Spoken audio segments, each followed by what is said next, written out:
Welcome back, hosts. If your short-term rental portfolio is growing faster than your to-do list, you might be thinking, should I just hire a property manager? Hold that thought.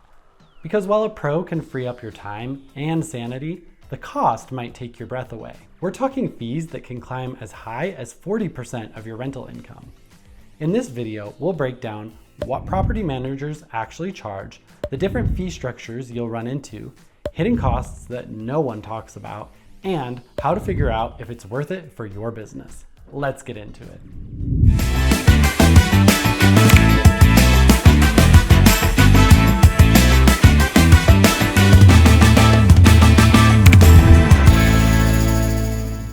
Running a short-term rental is practically a full-time job. From late-night guest messages to last-minute toilet fixes, it can require a lot of effort. That's why many hosts seek out professional management. But what's the price tag? Long-term rental managers usually charge 8 to 12% of monthly rent. But for short-term rentals, expect 15 to 25% of your booking revenue. In luxury markets, that fee can reach up to 40%. But here's the thing. Those higher fees might come with higher returns. A great manager will boost occupancy, increase nightly rates, and improve your guest reviews. Now let's talk about fee structures, because not all structures are created equal.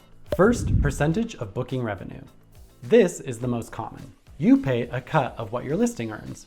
For STRs, you're typically looking at between 15 to 25%. Make sure to ask what it's a percentage of. Gross bookings, net income, it matters. Next, flat rate fees. Some managers charge a set monthly fee, usually $100 to $500. Predictable? Yes, but risky in slow seasons. Third, hybrid models.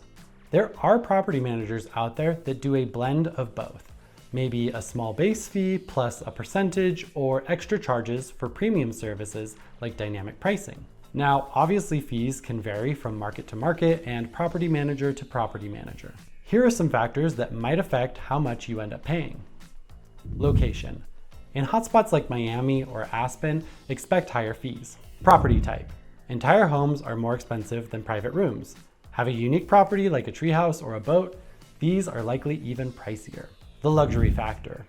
Pools, hot tubs, and upscale amenities push fees even higher. Condition. New, low-maintenance homes may qualify for lower rates. When it comes to property management, it's not just the base fee you need to worry about. Here are some common fees that you might not have thought about. Onboarding fees, typically $200 to $1,000.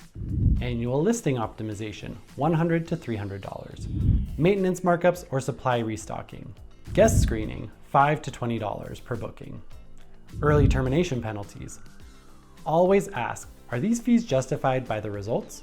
If they're charging for listing optimization, can they prove it boosts performance? This will help you determine what you're willing to pay for. Here's the million-dollar question. Is hiring a property manager worth it? It might be if you value more free time, consistent guest experiences, higher occupancy, professional marketing, and peace of mind. But you might choose to stick with self-management if you only rent part-time, you enjoy being hands-on, or you're still learning the ropes. Managing your own Airbnb initially can be a great learning experience. You'll get to know what actually drives revenue and what services might be worth paying for later on.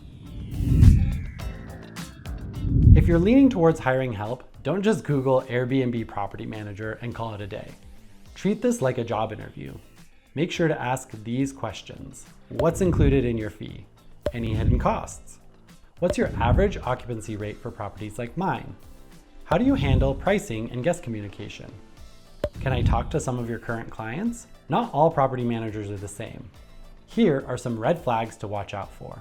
Vague contracts, poor communication. If they're not communicating with you initially, that doesn't bode well for once they've been hired. No marketing strategy, outdated software. If you're not ready to fully outsource, that's okay. A property management system, or PMS, can do a lot of the heavy lifting for you. We recommend uplisting, which can help you do the following: sync calendars, automate guest messages, optimize pricing, create a direct booking site, and honestly, a lot more. A PMS costs way less, typically a monthly software fee, but you stay in the driver's seat. You can also use one with a property manager for maximum efficiency. Whether you DIY or delegate, the right strategy depends on your goals. A great property manager can be a game changer, but only if the numbers make sense. If you think you're ready to take the plunge, make sure to check out our list of the best property managers in the United States. I dropped a link to it in the description below. And if you're feeling like you can tackle these things yourself, I've also added a link to check out Uplisting to help you manage your properties more effectively. Do you know a great property manager? Or do you have an experience with one that you want to share? Make sure to drop a comment below, and don't forget to like, subscribe, and hit that bell for more tips from the STR pros at AirDNA. Thanks for watching. I'll see you in the next video.